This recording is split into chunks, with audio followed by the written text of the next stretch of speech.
As A fitness photographer ഇതൊക്കെയാണ് ഞാൻ ഒരു ബേസിക് ഷൂട്ടിന് കൊണ്ടുപോകുന്നത്.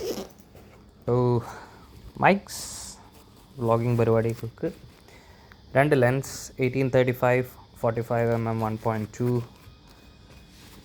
7200 2.8 obviously camera ND filters AD 200. പിന്നെ ഈ ബാഗിൽ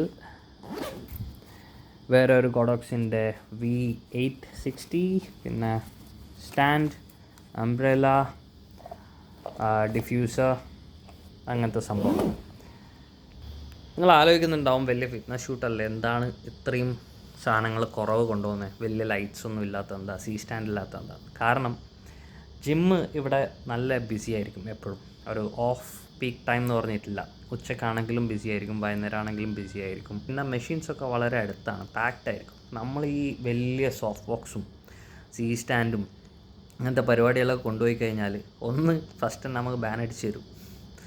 അല്ലെങ്കിൽ ബാക്കിയുള്ള സൈഡിലുള്ള ജിമ്മിൽ അവരും ആകെ 1 മണിക്കൂർ 1.5 മണിക്കൂർ കഷ്ടപ്പെട്ട് അവിടെ വരുന്നതാണ്. അതിലിടക്ക് നമ്മൾ ഈ സാധനം കൊണ്ടുപോയി അവരെ ഡിസ്റ്റർബ് ചെയ്താൽ അത് നടക്കത്തില്ല. It's not good basically. അപ്പം നമ്മൾ പോയി ഫോട്ടോ എടുക്കുമ്പം ഓഫ് കോഴ്സ് നല്ല ഫോട്ടോസ് എടുക്കണം. കിട്ടുന്ന സാധനം വെച്ച് എന്താ പറയുക, അവർ തരുന്ന കാശിന് നല്ല പണി നമ്മൾ ചെയ്യണം.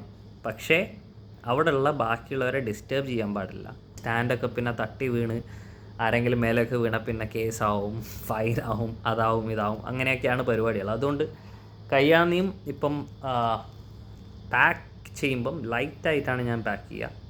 പിന്നെ ഒബ്വിയസ്ലി ഇപ്പം ഞാൻ പ്രൈവറ്റായിട്ട് ജിം ഹയർ ചെയ്യുന്നതാണ്. അപ്പം ഞാൻ ഫുൾ ഫ്ലെഷ്ഡായിട്ട് എൻ്റെ സോഫ്റ്റ് ബോക്സും മറ്റേ സംഭവങ്ങളും ലൈറ്റും സ്റ്റാൻഡും എല്ലാം ആയിട്ട് പോകും. അപ്പം പ്രശ്നമില്ല. ഇപ്പം ഇന്ന് ഞാൻ ജിം മൊത്തമായിട്ട് ഹയർ ചെയ്തിട്ടില്ല. ഞാൻ എപ്പോഴും വർക്കൗട്ട് ചെയ്യുന്ന ജിമ്മിൽ പോയിട്ടാണ് ചെയ്യുന്നത്.